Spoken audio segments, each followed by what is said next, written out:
I'm going to try something different here because it's been a little bit ugly in the 49ers space, social media, in person, on the radio. Just been a little ugly, been a little rough after smoking another 10-point lead against a division opponent, this time at home. I want to zoom out a little bit because I think it's important to remember. I think it's important for our blood pressures. We're gonna try and lower the temperature, as it were. It's an 18-week season, and all things considered, while the 49ers start has featured two abysmal losses, and a slew of things that they have to figure out if they're going to compete for and win a Super Bowl, I think it's important to remember that it's an 18-week season, and all things considered, it's not like the 49ers are terrible at football now. It's not like they're 1-4 and they're not moving the ball and they're giving up 30 points a week. It just feels like situationally, they've not had a lot of things go their way early on. And now they're 2-3 with a chance to win Thursday night and be leading the division and holding on to the number 4 seed in the playoffs. Yeah, I think I just went back. We're recording this Tuesday night. Went back and rewatched the game Sunday against the Cardinals. It's grinding in the lab. Just spending a lot of time in the lab. Got the clicker on, the projector screen going. And I just we came out of that game thinking it was, and I think we weren't necessarily wrong, but in the heat of the moment, in the aftermath of a game, it feels a lot worse than it actually was. And one thing you hear in the NFL, people say it all the time, that it's a cliche. It's never as bad as it seems, and it's never as good as it seems. My takeaway from watching that game was, given how many things went wrong, and I know the 49ers blocked a field goal that they took the other way for a touchdown, which is like the ultimate fluke play, right? But given how many things went wrong, including them not being able to kick a field goal because their kicker got hurt, and Jordan Mason fumbling at the 8-yard line or whatever it was, the Niners lost by a point and easily could have won the game had they just cleaned up a couple things, right? And I think it's kind of similar. It's a similar way to think about the Rams game, which is why the start in 2021 and 2022, when they were 3-5 and 3-4, sticks out to me, because this team has done this before and it's still really good. There are a lot of numbers that indicate, on the aggregate, the Niners are still a good football team. They just need to clean up some execution things and not trick off some of these games. And I also think there's an element of human nature in that, this is a team that's been on a lot of long playoff runs. They understand what it takes. And ultimately, it's going to be about November, December, January, and potentially February, right? That's the way this team is thinking. And that's not excusing. I'm not excusing anything, because, as we've said multiple times here, the only times the 49ers have gone to the Super Bowl under Kyle Shanahan is when they've been the 1 seed. And the only times they've gone to the Super Bowl is when they started their season with big winning streaks and jumped out to, made it very clear in the early going they were the class of the NFC. Right. So this looks like one of those seasons to me where it's obviously off to a rocky start, but nothing's happened yet that makes me think they're not capable of getting traction later on in the year, potentially starting Thursday night against the Seahawks. And then we're like, oh yeah, this is much more familiar feeling than, these fluke plays, these allowing fake punts for first downs that lead to touchdown drives against the Rams, or allowing a blocked punt against the Vikings, or the multitude of things that went wrong Sunday against Arizona. It's like these feel like pretty correctable things. This hasn't been the Niners losing these games by 21 points and getting their ass kicked up and down the field for 60 minutes. Yeah, no doubt. So I'm still concerned because there are still plenty of things to be concerned about and they have plenty of holes, but it all feels very fixable, I think. And that's kind of my glass half full viewpoint. If they come out Thursday night in Seattle and lay an egg, then I think it's, alarm bells will be warranted. Mm-hmm. But if I kind of think we're set up for like a game where they are a lot sharper, play with a lot more intensity, aren't playing in 100-degree heat in the Santa Clara sun, and will have just a little bit different sense of urgency. Are the Seahawks going to be the new Rams? The get right team? I mean, maybe. Like, I think the Seahawks are kind of a tough team to figure out. Sure. In that I think they're a decent team and a team that the Niners do have to have an appropriate fear of when it comes to their contention in the division. Sure. But they've lost 2 straight, and their only wins have come against Bo Nix and the Broncos making his first career start. The Jacoby Brissett-led Patriots, who we know aren't that good, mm-hmm. and the Miami Dolphins playing Skylar Thompson. So, I still think the Seahawks are one of those teams in the NFC that's going to be 7, 8, 9, 10 wins, mm-hmm. potentially. But right now, I think they're imminently beatable, and the Giants proved that on Sunday. So the Niners are probably the best team to this point that the Seahawks will have faced. So I'm just, and again, that's not based off the record or what happened Sunday. That's based off just the equity the 49ers have in my mind. But I just think there's a chance we come out of this Thursday being like, oh yeah, this is kind of what we thought it was going to look like. Yeah, it wouldn't shock me. But I want to put a pin in the game Thursday for a second. And going back to what we were talking about with kind of the big picture stuff, I think the important thing that I've learned through the first 5 weeks, and when you start piecing together all of the things that are going wrong for the 49ers, you just look at, man, their defensive line, it really struggles. Their linebacking core isn't great outside of Fred Warner. Their safety play has been subpar. And then you do the stuff, and then you go and look at the offensive side, which we talked quite a bit about after the game, and all the play action, or the lack of play action this year, and the way Brock Purdy's pushing the ball down the field. If and when the 49ers are good this year, it's just going to look different than it has in years past. There's not a version of this Niners team that's going to be a top 5 offense and defense. And so that's going to be an adjustment too, I think, as we assess what success is and what the best version of this year's 49ers is I've been basing the first few games and kind of my thought process about them on, okay, they got to get back to a top 5 offense. Or I'm sorry, they got to get back to a top 5 defense. And hey, that's not there. Maybe they swing a couple of big trades and maybe they get healthy and there's continuity and Dre Greenlaw comes back and is good and everything's all right with the world again. But realistically, you're looking at a defense that's probably not going to be this lockdown unit all year. But can they be good enough to get a couple of stops? Can they be good enough to get a stop at a big playoff game? And the Niners are up 4 with 2 minutes left. Like that's kind of where their defense needs to get.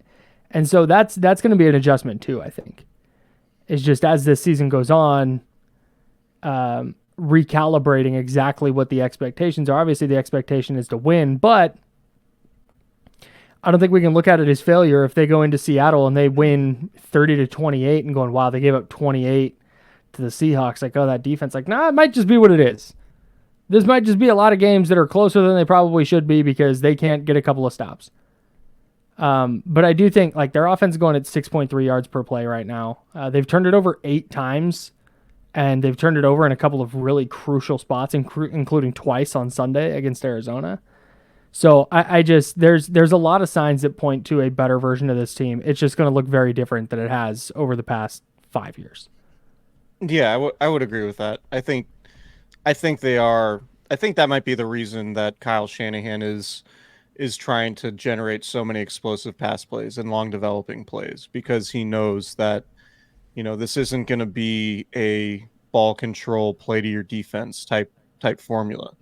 I think he understands that, like, well, he'll want to run the ball, but he'll want to run the ball to set up the downfield stuff a little bit more, rather than, like, I'm curious, one of the things after the season's over, when we look back, I will want to see, compare the rushing frequency to the other seasons, because when they had an elite defense, because if they're not going to have an elite defense, I think Kyle Shanahan is pretty good at having self-awareness as a coach to modify how he needs to win. Like, there aren't a ton of offensive coaches who are like, we need to have an elite defense and run the ball a lot, right? Like, Kyle Shanahan, arguably, the best or one of the best offensive minds of his generation in 2019 in the NFC Championship game, had 8 pass attempts. Jimmy Garoppolo threw the ball 8 times in that game, right? And he's like, well, they can't stop the run, and we have a really good defense, and that's what we're going to play to. There just aren't a ton of offensive quote unquote gurus who think that way. And so if Kyle Shanahan looks at his defense and says, this is not a top 5 unit anymore, we need to win different ways, then I think it does make sense to try to get the most you can out of the passing game and huck it deep like they've been doing. Like Brock Purdy, depending on the numbers you look at, Brock Purdy is if not the most aggressive, the second most aggressive thrower in the league, just in terms of like ADOT and, relative to where the sticks are and all those things. You go on next gen stats, it's like all those aggressiveness metrics that they have. Brock Purdy's either 1 or 2 in all of them, with Anthony Richardson, basically. Yeah. So to me, that signals, maybe Kyle Shanahan doesn't think he's going to be able to win like many low scoring games. He's trying to push the ball down the field as much as he can.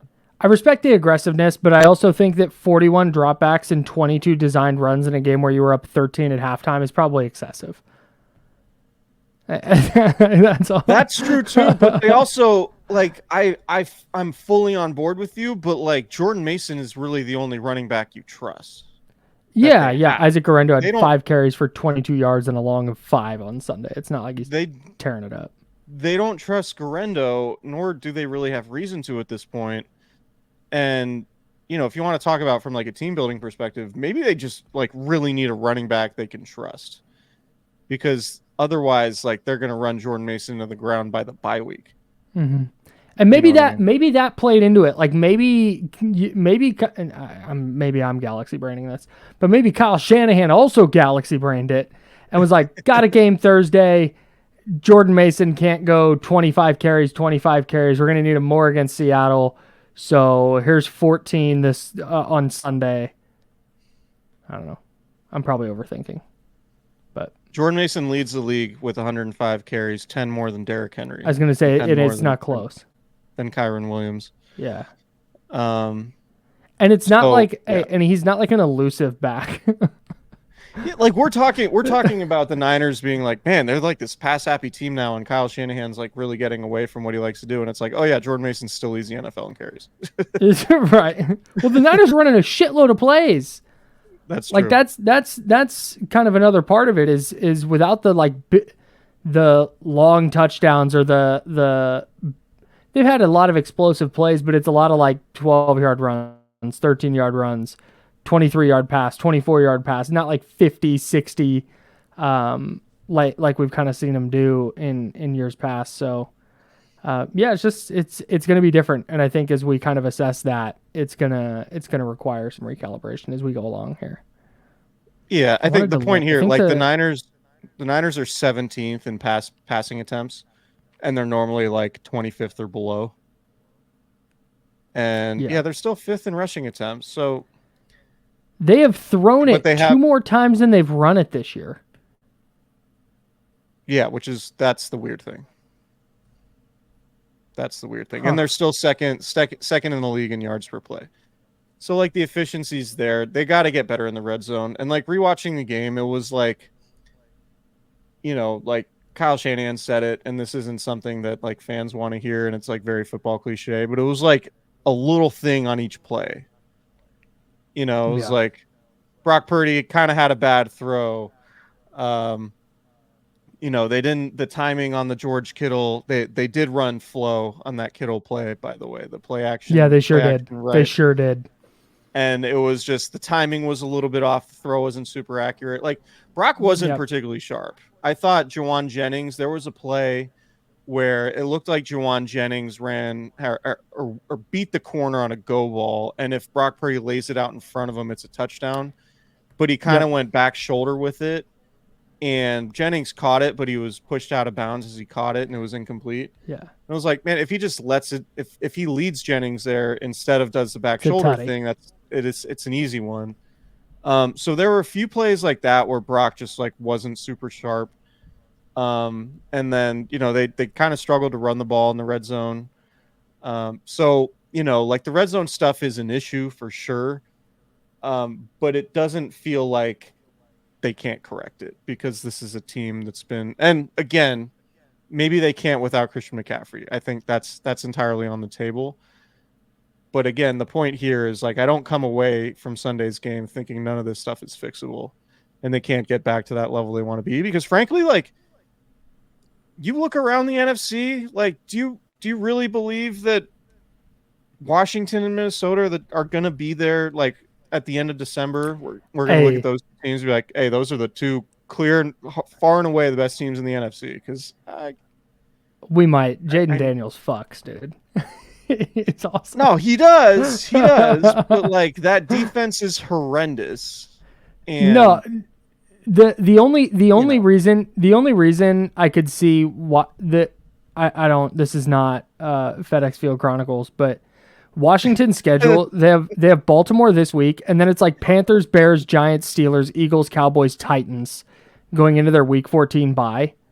Yeah. They might be there just by virtue of being a division winner with a ton of wins, and the NFC South and the NFC West are like division winners got 10. Do you know the top 4 seeds in the NFC right now off the top of your head? Yeah, because I was just looking at them. Okay. Yeah. Minnesota, Washington, Atlanta, and Seattle. Yeah. Like, Atlanta has a negative point differential and they're 3-2. Third seed. But is it, but who, but yeah, I mean, I guess Tampa Bay has been super up and down, but it's like, is Tampa Bay a juggernaut in waiting? Like, no, I don't think so. Like, if you just told me that Atlanta was 10-7 and won their division, I'd be like, yeah, sure. Right. I still think Tampa Bay is going to win the division, but to me, Minnesota feels like the only really good team in the NFC. Minnesota's good, dude. I'm just all in on Minnesota. Yeah, I think they're a team. I have questions about how they'll do in the playoffs, but I think what they're doing is more sustainable than really what anybody else is doing in the conference. Here's a good illustration of where the Niners are at. They're 14th out of 16 teams right now in the NFC. Yeah. Carolina, minus 82. This is overall point differential. Carolina, minus 82. The Rams, minus 45. Niners, plus 20. Giants, minus 15. Arizona, minus 9.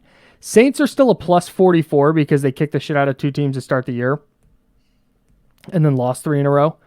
But then it's Eagles, minus 10. Green Bay, the 9 seed, is plus 20, tied with the Niners. Dallas, the 8 seed, is minus 4. Tampa Bay, the 7 seed, is plus 13. Seattle, the 4 seed, is plus 8. Like, that's right. Just, to your point, it's not like the rest of the NFC is running away from the 49ers. They do have to win on Thursday, though. Losing on Thursday would be a tough look. Yeah, losing on Thursday and then having the Chiefs coming off a bye week would be tough. But dude, the Niners, we always talk about the rest advantage stuff. The Niners get the mini bye this week and will still have a rest disadvantage going into their game. I know. That's crazy. Yeah. That's crazy. I do wonder, like, if we're ever going to get to a point where, like, the Niners have, like, the most rest advantage in the league for whatever reason. This is 3 years in a row now. It's at least two. It might be 3. At least 2 where it's, like, one of the worst. But not that it was an excuse. Like, it was a thing last year for sure, but they still got the 1 seed. Like Right. I think we talked about it. A lot of people were worried about it when the schedule came out and people started diving into the analytics of it. I think we were right when we said like they're still better than all these teams. Yeah. Like it's not always the most rested team wins, but if you're a super mid-ass team, if you're the Falcons, that stuff matters. Right. But if you're trying to be a 1 seed, that stuff shouldn't matter. Maybe it'll matter for the Niners this year, but I don't know. Yeah. Can we talk about Robert Saleh real quick, and then talk about the Seahawks? Yeah. I'll let you kind of take it from here, but Robert Saleh is not the answer, Doc. Giving Nick Sorensen some work from home days so Robert Saleh can come in and shape up the dude. That's not. Nick Sorensen is not at the top of the 49ers list of problems for me right now. No, their issues on defense are far more about personnel than about 100%. The coordinator. 100%. Like I don't, even when there have been big plays and big moments, it hasn't really felt like, oh, they were clearly in the wrong call there, right? Like there hasn't been, there hasn't been the silver bullet moment like the Steve Wilkes 0 blitz at the end of the second quarter in Minnesota last year, right? Like there hasn't been, like you can always quibble with calls, but it feels like the 49ers have not, like, nobody's run around them schematically yet. I mean, and maybe they will. Like, I don't think Sorensen's been awesome, and it certainly raised my eyebrows when Nick Bosa was talking post-game on Sunday about, like, yeah, we prepare really well for the stuff we see on tape, but we don't really, and this isn't exactly what he said, but I'm summarizing. He said, like, we didn't really have answers for what we didn't see on tape in preparation. Sure. Right? There's something about adjustments. But also, is this version of the 49ers line getting pushed around a little bit a stunner? Right. To me, I think the missed tackles are the biggest issue. Yeah. And it felt like, again, I'm not trying to make excuses and paint a picture here like everything's fine, but it felt like the missed tackles started coming late in the game, and it was a 100-degree day. And, it's not, again, but like they were sharp in, like, for the first 3 quarters, they were pretty good against the run. Right. And then in the fourth quarter, they weren't, and they missed a ton of tackles. And a lot of it was angle stuff. A lot of it was just poor fundamentals. It was like, man, Fred Warner and Nick Bosa were missing tackles. You know what I mean? So yeah, Nick Bosa, according to PFF, Niners and Cardinals, by the way, exact same amount of missed tackles on Sunday per PFF. Nick Bosa missed 3, Malik Mustafa and Devondre Campbell 2 each, and then Jair Brown, Talanoa Hufanga, Lenore, Ward, Givens all had 1. But you remember, like, in 2018, missed tackles were a huge issue when Robert Saleh was coordinator. Yeah. So, and they fixed that. So, yeah, I mean, for Kyle Shanahan to fire Nick Sorensen midway through the season, it would have to be horrendous, right? It would have to be way worse than it is right now. And I'm not saying it's necessarily good. I just, in terms of how much blame I would put on Nick Sorensen right now, I would say a piece of that pie is smaller than personnel and missing tackles. So yeah, I would agree. And that's not to say that Nick Sorensen absolutely is going to be a long-time DC and a head coaching candidate down the road. Like, I'm not saying that. It wouldn't, like, nothing would surprise me in terms of Nick Sorensen's future and whether or not, if Nick Sorensen was a one and done DC and then they hired Robert Saleh in the offseason, that wouldn't surprise me at all.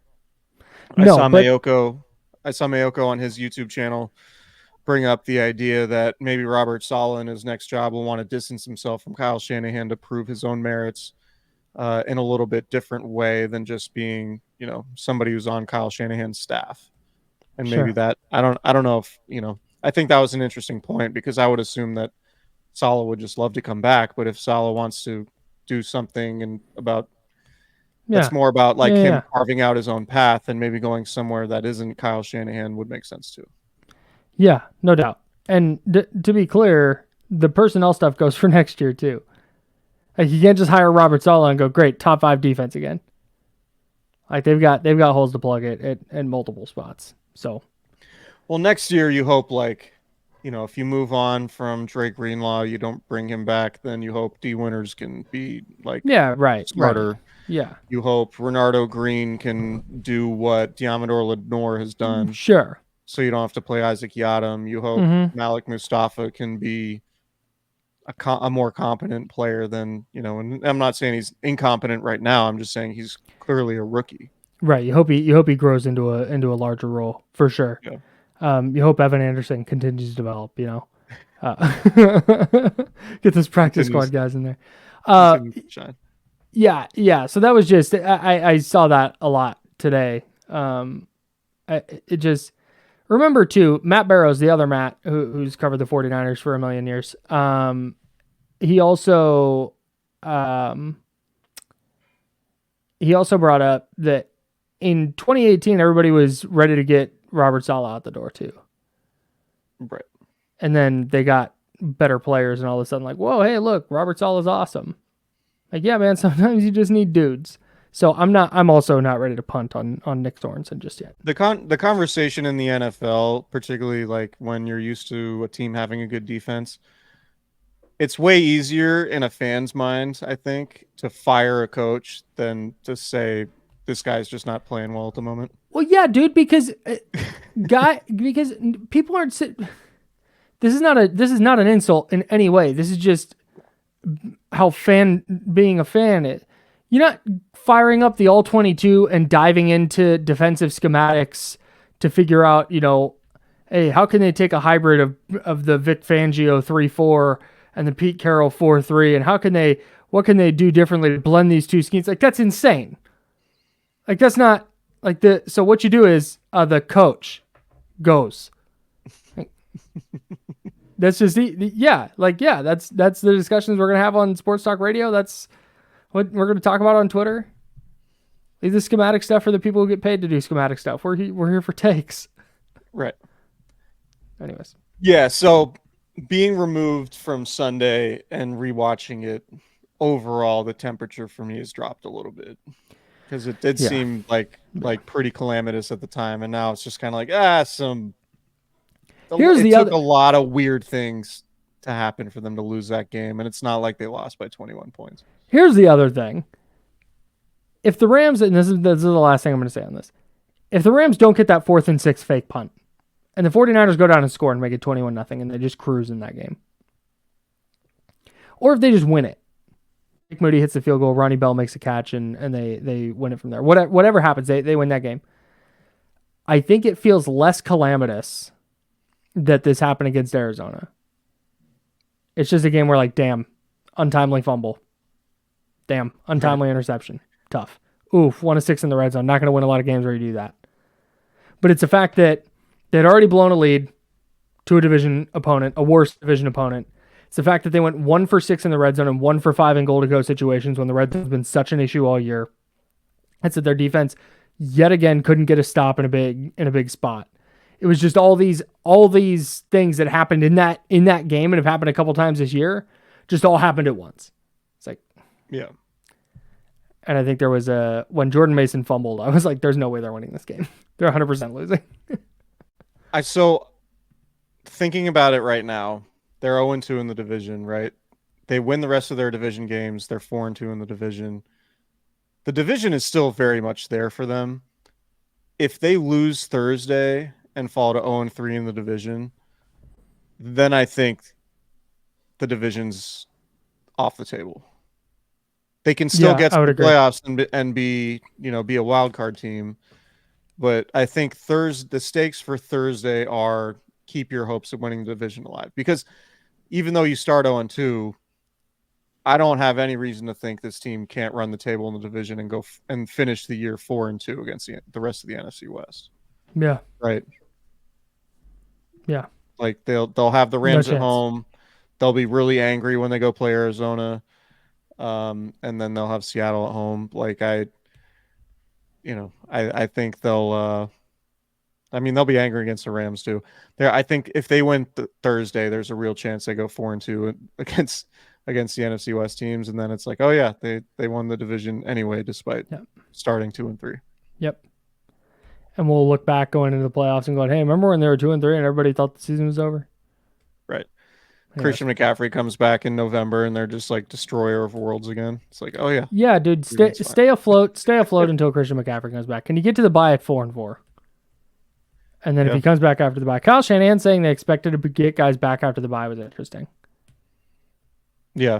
That was Christian McCaffrey coded to me. I think the only guy Kyle Shanahan really thinks about is Christian McCaffrey when it comes to the injured guys. 1,000%. Like, I think Kyle Shanahan has to look at his list of injured players to get the feel for when the other guys are coming back. But Christian McCaffrey is the one he has like in his mind by memory. It's he's like, Calf, ramp up. Ramping up every day. For God's sakes, ramp up. Yeah, he's like, Kalia Davis. Oh yeah, Kalia's back. Yeah, he's back. Whatever. Fuck. Hey, Kyle, what is it for Jake Moody? Fucking high ankle. I don't know. Who's who? Jake, the kicker. Oh, the kick. Oh yeah. We're bringing in some other kickers. 4 guys, I think. Who are they? I don't know. They're working on that. Yeah, so they go at Seattle and then home to Kansas City, home to Dallas. Yeah, it'll be interesting. And then the bye. And then after the bye, you get Tampa, Seattle, at Green Bay, at Buffalo. This is a wild stretch. This is like very much the meat of the schedule. Yeah, man. It doesn't get any easier. These next that's the other reason the losses to the Rams and Cardinals are so tough. Like, man, your margin for error is hella small now. To be honest, these next 7 games are all bangers. This is like bangers only. It's a tough schedule. Yeah, dude, it's like my mixtape. At Seattle, home KC, home Dallas, at Tampa, home Seattle, at Green Bay, at Buffalo. That is a bangers only stretch, man. We're gonna learn some things. Yeah. So I think there's a reasonable chance that Thursday night kicks off. Like, oh yeah, they're not back, but like, oh yeah, they're fine. They're 3-3. They're first in the division. And if not, I'll talk Thursday night. I'll apologize for the optimism, but yeah, so this is feeling okay about them. Let's talk about Thursday night. It's What's on Tap, sponsored by Cooperage Brewing. Visit cooperage.brewing.com. I kind of have a feel or a vibe that it's going to be a very Rams-ish type of bounce back game. In the sense that, like years past, when the Niners are in a bad way, they get the Rams and then things are good again. Yeah, it was like 3 times in a row they played the Rams at a spot where it was like, oof, man, they're spiraling, and then whap, go smoke the Rams and everything's good again. Yeah. Not that I think they'll necessarily smoke the Seahawks, but it would not. I think it'll be close because I think Michael McDonald's a good coach.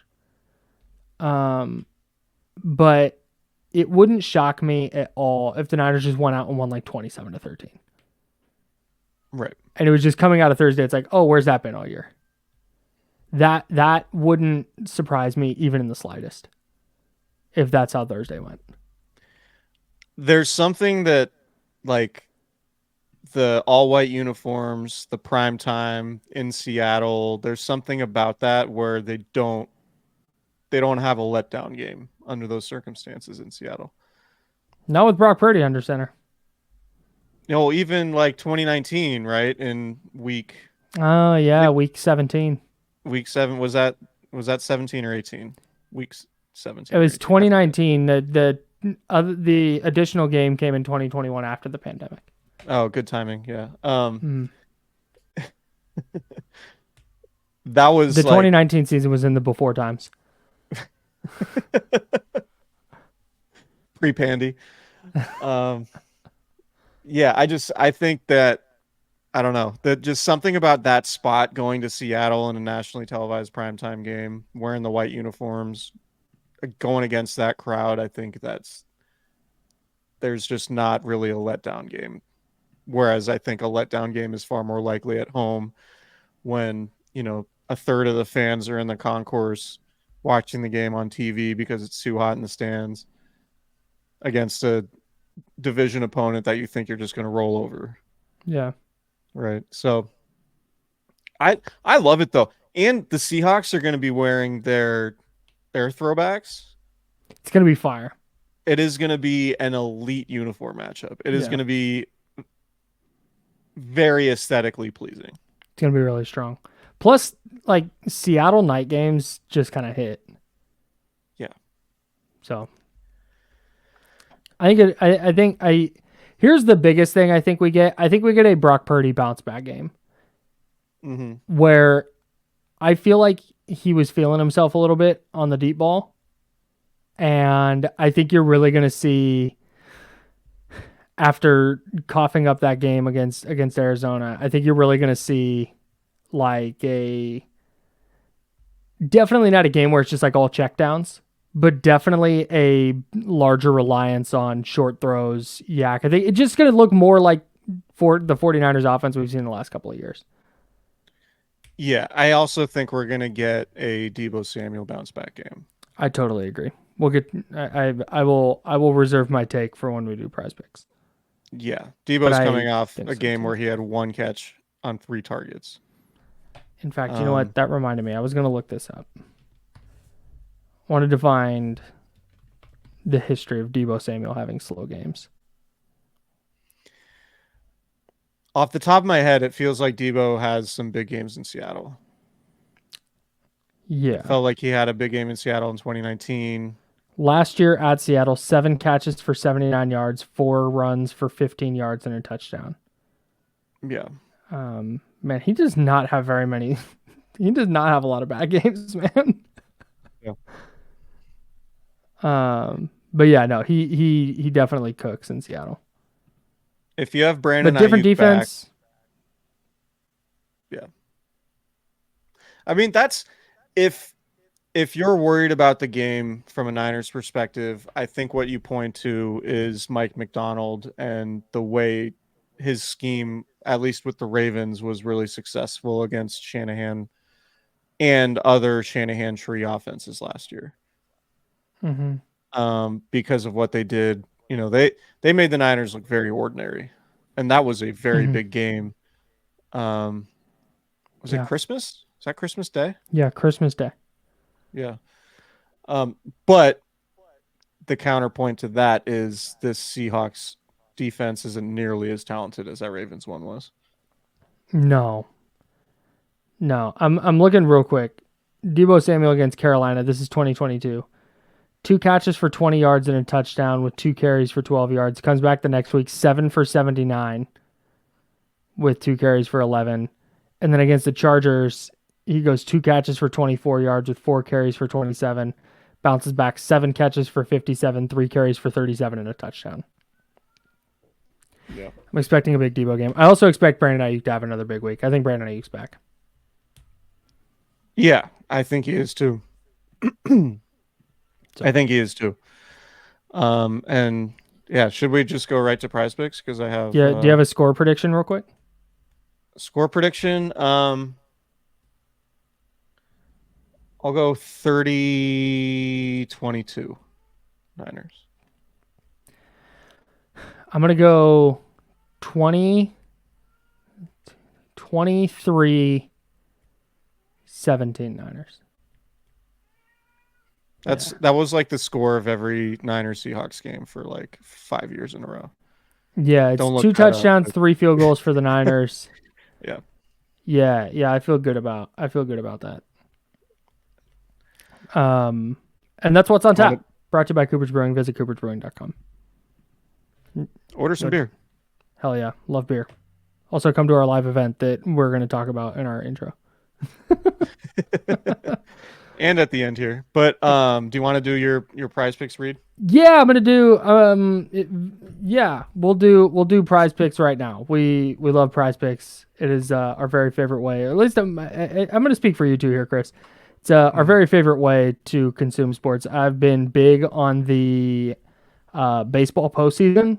It has been an electric time, and I've also been doing some daily fantasy entries with Prize Picks, and that just it enhances the fun. I love baseball, but having Prize Picks lineups during the games is a ton of fun. You can win up to 100 times your money on Prize Picks with as little as 4 correct picks. And Prize Picks, they put their members first, so all withdrawals are fast, safe, secure. And when my picks hit, I can get my money in as quick as 15 minutes. So here's what we're gonna do: we're gonna pick Niners, and a Seahawk. At least that's what my entry is. I don't want to speak for Chris on this. I have two Seahawks plays. You can roll with our lineups, or you can do your own. You can include some women's basketball playoffs. The hockey season just started. We got basketball right around the corner. The best sports time of year is right now. Get in on the action at Prize Picks. Download the app today and use code Candlestick to get $50 instantly after you play your first $5 lineup. That is the Prize Picks app, and use code Candlestick to get $50 instantly after you play your first $5 lineup. Prize Picks. Run your game. All right. You want to do your lineup first? Yeah, I'll do mine. I'm going Brandon Ayuk more than 65.5 receiving yards. Love I think it. he's back. I think 65 is a very healthy number in terms of like what he can do. Deebo Samuel, I'm going more than half a rushing or receiving touchdown. Great. I think Deebo is going to get in the end zone. I think, like the point you just made, he tends to bounce back pretty well. Nationally televised games, I just feel like Deebo's going to get up for this one. I'm going less than 30.5 receiving yards for Juwan Jennings. The way his hand looked, the way I think Brandon Ayuk and Deebo Samuel and George Kittle are going to be featured in this one, I just have a hard time thinking that Juwan is really going to go off in this one. So I went less than 30.5 for him. Jackson Smith and Jigba. Your guy. A guy who went to a state college in Columbus, Ohio. Yeah. A fallback school, some say. Basically the safety school for the entire Midwest and a couple people from Northern California. I'm going more than 5 receptions for JSN. I think there's going to be a lot of attention on DK Metcalf from the Niners defense. And I think if I were running the Seahawks offense, I would be taking advantage of JSN on Isaac Yiadom. So I'm going more than 5 receptions for him. Jason Myers, Seahawks kicker. Of course. I'm going more than 1.5 field goals made. And that's, I think the Niners defense is going to buckle down in the red area. And I think they're going to limit the Seahawks to field goals in those situations. So I should have mentioned Deebo. I think this is pretty generous from Prize Picks, to be honest. They're making the Deebo number more than half a touchdown rushing or receiving. They're making that a demon play. Yeah, man. All the TD plays for skill position guys are demon plays. Yeah, so I like that a lot.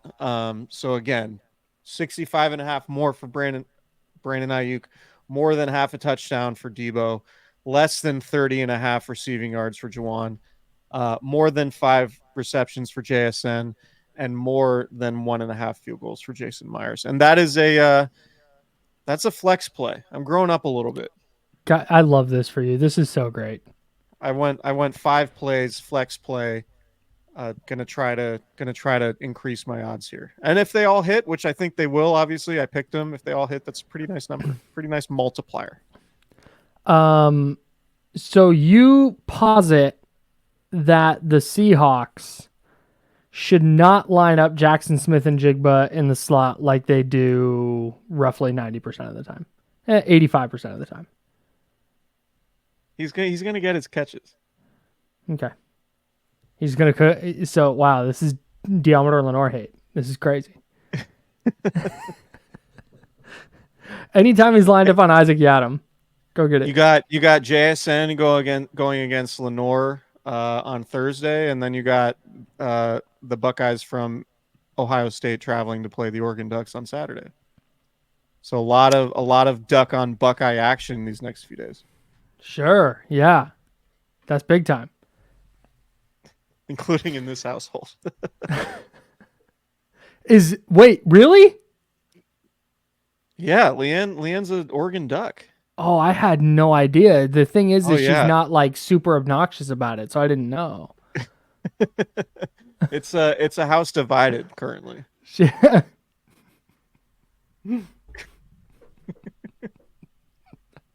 gonna get you guys a flag that's half and half. Oh, we're talking about it. We're hoping to get maybe like a placemat we can have for 1 week out of the year every year. Oh, that's funny. Okay. Remind me, I have a joke to make, but I'm not gonna I don't want to derail the pod, so I'm gonna tell you after. Where were we? This is why I didn't want to make the joke. Prize picks. I'm trying to move. I gotta go to bed. Okay. I'm going Brandon Ayuk more than half a rushing or receiving touchdown. I think he's getting in the end zone. I think they're going to make a concerted effort to get him a touchdown. And if you're having trouble scoring in the red zone, getting the ball in the red area to your receiver who is very good at creating separation is probably the move. So I'm expecting Brandon Ayuk to get a tutty. I've got Deebo Samuel at more than 4.5 receptions. He had 1 catch last week on 3 targets. They're going to feed Deebo. Their offense needs a little bit of a spark. That's where Deebo comes in. I think it's going to be a big Deebo day. I've got Jordan Mason more than 1.5 catches. That's 2 checkdowns. Can I get a screen and a checkdown? I think you're going to see more of that from Brock Purdy this week, where the stuff downfield isn't there. He's going to throw it underneath. I really think that he's going to try and make a concerted effort to do that, and I think Jordan Mason is going to reap the benefits. And the final player in my lineup is Kenneth Walker III, Seattle's running back. I've got him at more than 80.5 rushing and receiving yards. That's my pick. That's my lineups. Flex play? Little flex play. That's 5? 4. 4, okay. Deebo more than half a touchdown, or excuse me, Brandon Ayuk more than half a touchdown. Deebo Samuel more than 4.5 catches. Jordan Mason more than 1.5 catches. Kenneth Walker more than 80.5 rushing and receiving yards. Okay. What's the betting line for this game? Ooh. I think the Niners -3 is the last one I saw. 40. That's not helpful. This is great podcasting. Yeah, it is. I believe it's 49ers -3. Okay, I'm looking at -3.5. Okay, so Niners being favored, I think tracks. Which also says the Niners are a public team, but also Vegas is not punting the Niners like not yet. Not yet. All right. That's all I got. All right. Good work, everyone. Everybody enjoy the game Thursday. Saturday, if you're in Santa Rosa, come to Cooperage Brewing. Kyle and myself will be doing a live show. We'll be drinking Candlestick Chronicles Hazy IPA. We'll be raffling off items. The Santa Rosa Redwood Empire Food Bank is going to be the beneficiary of our raffle. We have a George Kittle signed football to raffle off. We have George Kittle signed gloves. We have 2 gloves. He signed both of them for us to raise some money. Those are going to be raffled off individually, but maybe if you buy enough tickets, you can get both and have 2 signed George Kittle gloves. Awesome. And same thing, Tabor Pepper signed 2 cleats. So that's going to be 2 items. And if you buy enough tickets, you can get the pair and have 2 Tabor Pepper signed cleats. The George Kittle gloves, game worn, by the way. That's so sick. That's very generous. Worn during the team's 30-13 win over the Patriots, maybe. Potentially. If he was wearing all white gloves that game, then yes. I think a good bit to do the night of the event and shout out to anybody who's listening who will be there, so they'll understand the bit, is every time we mention the gloves, I'm going to say a different game that they're from. Okay. Like, he wore these in the Super Bowl, possibly. Anyways, just like, yeah, these were the gloves he wore against the Saints when he had the 4th and 2 play. Yeah, you guys remember that? These gloves these are from 2017 when he had 189 receiving yards in the first half against the Denver Broncos. Right. And then didn't he have no catches in the second half? Yes. Yeah. Because great. The Broncos defense schemed to stop him, and Kyle Shanahan had to get Marquise Goodwin as targets. Fuck. All right. Yeah. Come hang out with us at Cooperage on Saturday. Shout out to 707 Faithfuls, the group up there. Hell yeah. They've been plugging the event. They're going to have a tent there. They're doing such a better job promoting this than we are. I'm just like, oh yeah, add that to my story. Thanks, guys. Yeah, we appreciate that. Yeah, they're awesome. I'm just not super online these days, but anyway, that's a separate thing. Well, you do a podcast, you got to get online a little.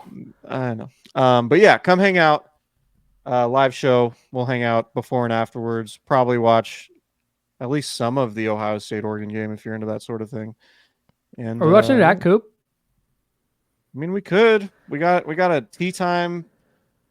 With the way our tea time works, we should have plenty of time to get back and watch the game. So I don't know where else we'd watch the game. TBH. It's a great point. So it's the only brewery in Santa Rosa. So okay. Yeah. All right. Come hang out with us, Cooperage, 8 p.m. We'll probably be there a little while beforehand if you want to hang out. Buy Kyle a beer, and yeah, we'll see you guys there. Thanks for listening. Enjoy the game Thursday night. And we'll talk to you guys afterwards. See ya.